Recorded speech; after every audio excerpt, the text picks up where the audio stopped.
किस प्रकार से हित को देखते हुए मोदी जी ने इन विधेयकों को संसद में पेश किया है, उन सब बातों की चर्चा के लिए आज हमारे बीच में मध्य प्रदेश शासन के उच्च शिक्षा मंत्री आदरणीय मोहन यादव जी भाई साहब बात करने आया हूँ। दूसरा, देश के अंदर जो वर्तमान का वातावरण चल रहा है, उस वातावरण में भारतीय जनता पार्टी का स्टैंड क्या है, भारतीय जनता पार्टी किस तरह से इन तीनों कृषि कानूनों को लेकर के आई, उस पर बात करना चाहूँगा। करने के साथ साथ उसकी इज्जत की सबके सामने मुट्ठी मुट्ठी दाने उड़ाते हुए हंसी उड़ाने का पात्र बनते थे।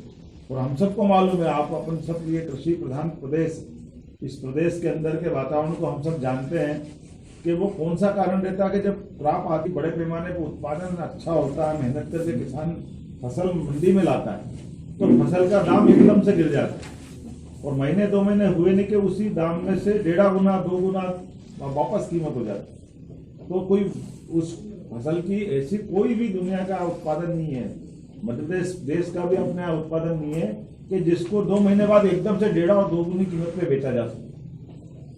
ये जो अन्याय हो रहा था किसानों के साथ में, और खास करके जब देश की बड़ी आबादी किसान समाज से है, तो ऐसे लोगों के बारे में अगर सरकार नहीं सोचेगी तो क्या होगा। और खास करके ये वर्तमान के दौर में 3 प्रकार के संशोधन अलग अलग प्रकार से किए गए। सबसे ज्यादा किसान कौन राज्य में, आप पहले मेरे प्रश्न के उत्तर दें, आपको उत्तर मिल जाए। सबसे बड़ा भौगोलिक दृष्टि से मध्य प्रदेश राज्य है, पहले उत्तर प्रदेश था, उत्तर प्रदेश आबादी की दृष्टि से बड़ा है। उत्तर प्रदेश के किसान को कोई फर्क नहीं पड़ रहा है, मध्य प्रदेश के किसान को कोई फर्क नहीं पड़ रहा है, महाराष्ट्र के किसान को फर्क नहीं पड़ रहा है, कर्नाटक और बाकी आंध्र के साउथ के राज्यों को फर्क नहीं पड़ रहा है। जहां कांग्रेस की राज्य सरकार है वहीं फर्क पड़ रहा है। ये क्या कारण है? मतलब आपका आरोप है बाय प्लान हो रहा ना 100%। वो तो सब आ गया ना, नग्न रूप से दिखने लग गया। जिस ढंग से वातावरण कर रहे हैं, जिस ढंग से सप्लाई राजस्थान से गाड़ियां जा रही, राजस्थान में सरकार जैसे अपने तो यातायात बाधित करके, चक्का जाम की नौबत ला करके किसानों की आड़ में कोई सत्ता के ख्वाब देखेगा तो हम तो किसानों के बीच जाके बात करनी पड़ेगी पूरे देश में। इसलिए पूरे देश में पत्रकार वार्ता हो रही है, जैसे मैं आपके साथ कर रहा हूँ। इसी प्रकार से पूरे देश के अंदर हमारे सम्मेलन चल रहे हैं कि हम सही बात तो किसानों को, जो मूल प्रभावित तत्व है, जो प्रभावित इकाई है, उसके बीच में हमको बात करनी पड़ेगी ना। सही बात तो हमको, आज मैं आपको कम्युनिकेशन कर रहा हूँ, हो सकता है आपको पहले मालूम होगी, लेकिन न जिनको नहीं मालूम है वो अभी समझ रहे हैं इसमें गलत क्या है। और इसलिए हमने तथ्यात्मक दिया है कि जो झूठ बोला जा रहा है वो झूठ भी दे रहे और उसका सही पक्ष है वो भी आपके सामने। जैसे कि आवश्यक वस्तु अधिनियम से इनको हटाया गया, इन फसलों को गेहूं, चावल, दाल वगैरह इन चीजों को अभी आपने बताया कि अब कोई भी भंडारण कर सकेगा।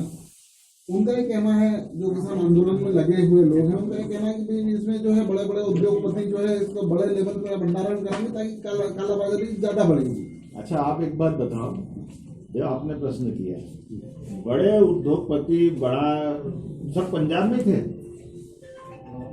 संकट में ऐसा आया, किसान भी बड़े बड़े पंजाब में ही है। क्या हुआ है कि जो कंफ्यूजन पैदा किया जा रहा है, एक झूठ को 100 बार बोल दो तो झूठ सच लगने लगता, तो हम ये सच सामने ला रहे हैं। ये उसी प्रकार का सच है जो 370 के मामले में 70 कितने साल तक झूठ बोला जाए, देश में आग लग जाएगी, खून की नदियां बह जाएगी, देश का बंटवारा हो जाएगा, देश टूट जाएगा। क्या हो गया भैया 370 के बाद? हमारे सामने दूसरे ऐसे कई विषय आए हैं। 3 तलाक का मुद्दा आया, जिस पूरे राम मंदिर का मामला आया, राम मंदिर सुप्रीम कोर्ट फैसला दे देगी। सुप्रीम कोर्ट ने फैसला तो 1985 में भी दिया था 3 तलाक, कुछ नहीं आपको। तो आखिरकार सरकार के पक्ष को समझ के सरकार अगर अपना स्टैंड ठीक से रखती है तो पूरा देश साथ होता है। हमने कई निर्णय देख लिए और ये निर्णय, जिन निर्णयों के आधार पर देश की एकदम दिशा बनने वाली, ऐसा क्रांतिकारी फैसला है। कितने आश्वस्त है? इसी में एक चीज और जोड़नी है, हमने ये कहा कि हमने उनको मौका दिया है संवाद करने का। आज भी, कल भी नरेंद्र सिंह जी तोमर के घर पे बैठे थे।